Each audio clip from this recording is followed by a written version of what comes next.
அன்பின் வலியார்க்கு உயிர்நிலை அத்திலார்க்கு என்புதோல் போர்த்த உடம்பு. என்ன சொல்கிறார் தெரியுமா? ஒரு மனிதன் உயிர் வாழணும்னா முதல்ல அந்த தோல், உடம்புல உள்ள தோல் மிகவும் முக்கியமான உறுப்பு.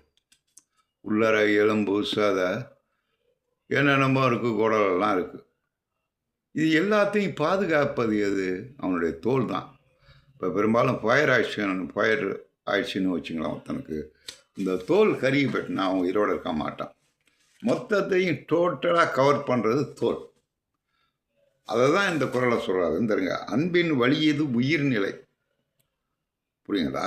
அத்திலார்க்கு என்புதோல் போர்த்த உடம்பு. ஒரு உயிருக்கு மிகவும் முக்கியமானது எதுன்னு கேட்டிங்கன்னா நம்முடைய தோல் தான். அந்த கரணங்கள் நாளுக்கு உள்ள மனம், சுத்தம், புத்தி, அகங்காரம், கை, கால், மெய்வாய், கண், காது, மூக்கு, அறிவு கருவிகள், வாக்கு, பாதம், ஓஸ்தம், புரியுங்களா? இந்த மாதிரி மலங்கழிக்கிற கருவி, ஜலங்கழிக்கிற, இந்த மாதிரி 10 செயல் கருவிகள் இருக்குது. இது எல்லாத்தை விட முக்கியம் எதுன்னா தோல். ஏன் தோல் முக்கியம்னு அவர் சொல்கிறாருன்னா, மொத்த டோட்டல் கவர், இந்த உடம்பை கவர் பண்ணுறது தோல் தான். இந்த தோலுக்கு ஏதாச்சும் சேதம் ஆச்சுன்னா, இப்போ ஃபயர் ஆச்சு, தீயில விழுந்துடலாம். உள்ள உடம்புல உள்ள ஸ்பாட்ஸ் எல்லாம் நல்லாயிருக்கும். ஆனால் அதை பாதுகாக்கக்கூடிய தோல் இல்லைன்னா அவனோட உயிரோடு இருக்க மாதிரி. இந்த உயிருக்கு உயர்நிலை எதுன்னா தோல் தான். அதுதான் வள்ளுவருங்க சொல்கிறார். சரி, அடுத்து என்ன சொல்கிறான்? அக்திலார்க்கு அப்படிம்பார். அந்த அன்பு இல்லாதவனுக்கு என்பு தோல் பொறுத்த உடம்பு. அப்படின்னா என்ன? மண்புழுவுக்கு தோல் இருக்குது பார்த்தீங்களா?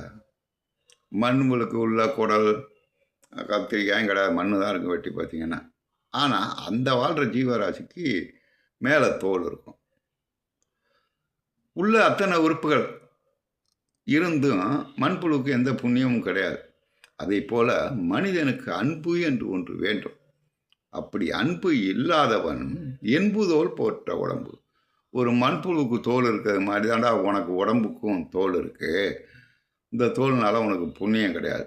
ஏன்னா மனுஷனாக இருந்தால் அன்பு இருக்கணும். அன்புடைமை புதல்வரை பெறுதல், அதற்கு அதிகாரத்துங்கிற அன்புடைமை சொல்கிறார் கடைசி குறள். ஒரு மனிதன் பிறந்த மனிதனுக்கு தான் சிந்தனை செய்யக்கூடிய எண்ணம் உண்டு. புரியுங்களா? மெமரி பண்ணக்கூடிய விஷயம் உண்டு. நாளைக்கு ஒருத்தர் அடிக்கணும்னா கூட அதை மெமரி பண்ணக்கூடிய விஷயம். இத்தனை அறிவாற்றலும் சிற்றறிவு படைத்த மனிதனுக்கு கடவுள் படைத்திருக்கான் என்றால் அதில் முக்கியம் அன்பு வேண்டும். அப்படி அன்பு இல்லாதவன் மண்புழு தோலை போர்த்திய உடம்பு உனக்கு அப்படின்ட்டார். மனித உயிருக்கு எப்படி தோல் முக்கியமோ அதே போல் புரியுங்களா, அவனுக்கு அன்பு முக்கியம். இதுதான் வழி.